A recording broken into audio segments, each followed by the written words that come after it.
Қарақия ауданында коронавирустың екінші толқынына дайындық барысында 2,5 айға жететін дәрі-дәрмек қоры жасақталды.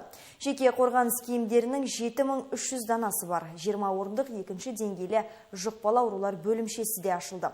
Егер қажеттілік туындаса, қосымша 100 орын дайындауға мүмкіндік бар, дейді аудан әкімі Қыдырбердібеков. 88 дана оттегі концентратор әкелінген. Сонымен қатар ауданға өзге өңірлерде біліктілігін шыңдаған 30 медицина қызметкер келеді. Ішінде әкім гранты бойынша оқитын аймақ студенттері де бар. 5-еуі дәрігер, олар Құрық, Жетібай, Мұнайшы, Сенек, Бостан мен Құланды тұрғындарына қызмет көрсететін болады.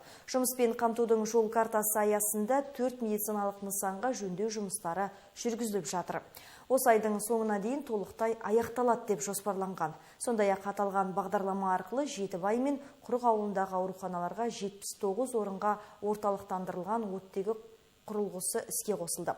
Айта кетейін, қарақиялықтардың 10%-на тұмауға қарсы екпе егілді.